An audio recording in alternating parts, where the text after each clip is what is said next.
Here's some more. It's all caught up here in this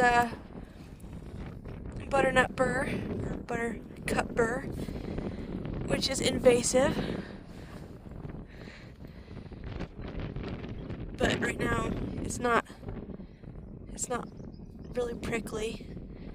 It's about to be. You can see it's losing its color. But while it's green, it's pretty soft. It's easy to pick.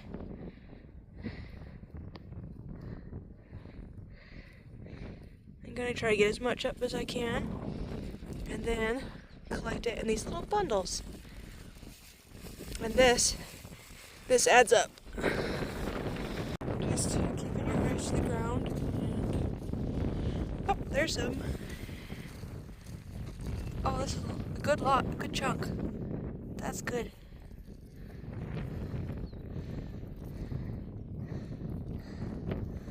Try to get it off the buttercup burr. It's very grippy, but that's why it's still here. The buttercup burr is actually playing an interesting ecological role, which I would never have suspected. And that is, it's grabbing this wool and holding it to the ground. Even though the buttercup burr is invasive, and I don't know if it's good for anything, but it's doing some good, which is kind of weird. Because actually, this wool here, if it is left on the soil, it traps moisture close to the soil, which creates an environment where the microbes can thrive. And where the microbes thrive, the grass grows. And where the grass grows, the buttercup burr can't thrive because the buttercup burr can't compete with the grass. It doesn't grow tall enough. So it's interesting that the buttercup burr is actually being a kind of counterproductive, or maybe the bison wool is being counterproductive for the buttercup burr. Anyway, interesting to note. Here's some more. Right here. Just little pinches of it on the ground.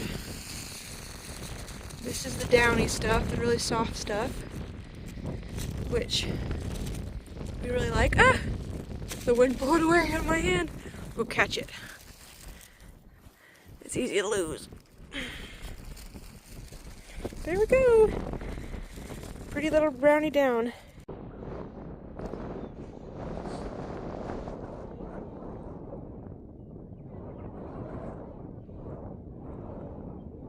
Check this out.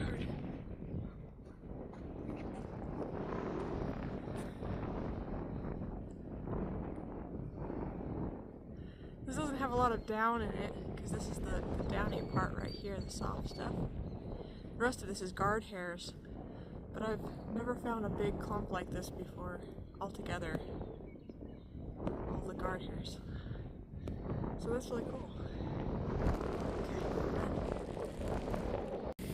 So where the buffalo rub against the fence, you're bound to find much more. And we'll pick this off in a minute, but I'm not going to do it on camera. And here it is in the ground again. And over here as well. Just sitting here on the grass. These little pinches. And they are, like I said, it adds up. You just collect little pinches and things. Ouch. Buttercup burr bit me.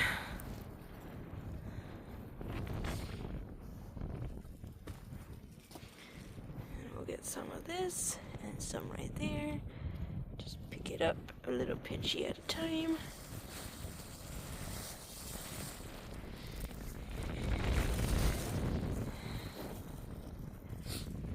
Like I said in a previous video, this stuff used to be, when the buffalo were plentiful, you could find so much of this under the trees where the buffalo would rub off the winter wool that it was literally as thick as a blanket.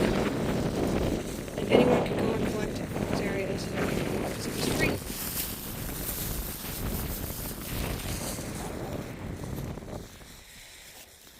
Get some more over here.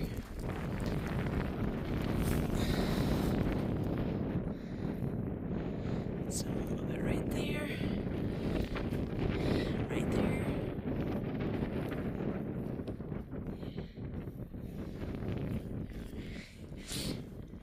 Gotta think like a forager. You're gonna find these things in little batches, but it really adds up the more you collect. And I'm just gonna spend some time here taking this off. Bag. I'm gonna hold the camera for me so you can show me picking this off here. Yeah, just gently unwinding the barbed wire.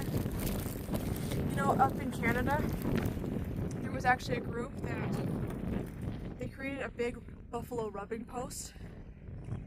They used a big, I think it was either metal or wood, but they made it out of post and then they put nails through it.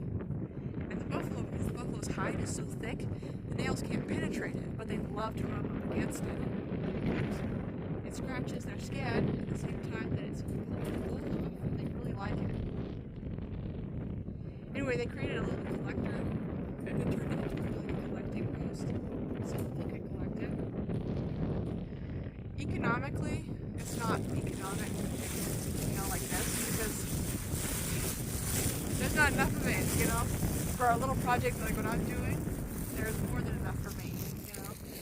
But there was, if there were more buffalo, it would be much easier to collect these kinds of things. Until then, the best way that people would get buffalo wool, like one of the people commented on the YouTube video, that you can actually find this stuff to buy, but the trouble with that is typically they don't harvest it like this. They harvest it off the hides of animals that are sent to slaughter, and they also can't choose for quality, right? What I can do is that I'm looking at this stuff, I can choose what colors I want, what softness I want, which is, it's better if you can come out and get it yourself. Because if you get it from one of those other places, yeah, you have buffalo wool, but it'll probably be mixed quality. A buffalo supplier for buffalo wool is harder to find, you know, when it's just in its raw state, you know. I know a mill down in Oklahoma that they process buffalo wool, and they've been looking for 3 years to find a good place to source it. And I had a source in Canada where I was buying my buffalo wool for a time, and they stopped selling it. So it's not a very reliable market at the moment. That's why I think it's better to know the ranchers that you get it from. And just ask them if you can come and collect it yourself. And if you have respect for the ranchers and you have respect for the buffalo, give them their distance, don't try to get close to them. And you should be okay collecting it, like off the fences and things.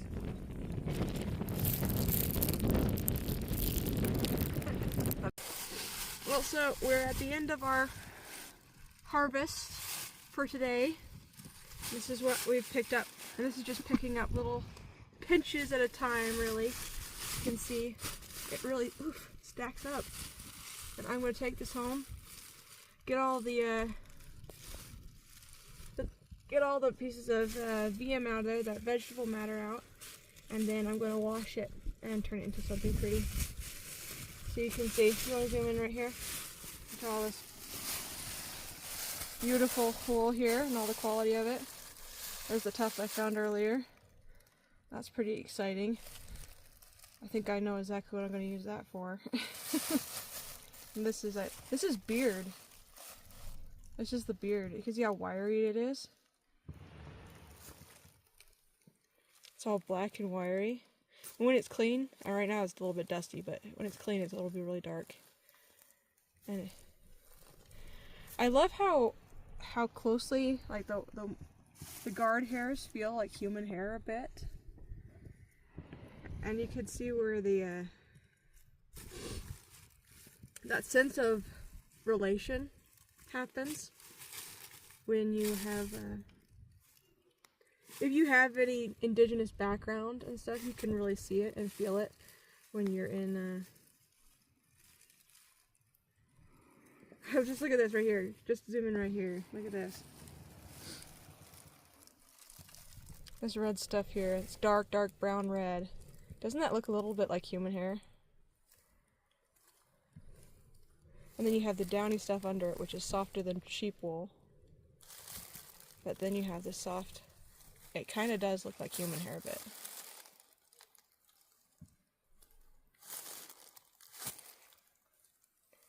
Anyway, this is our haul for today. And we are hoping to get even more as the shedding season continues.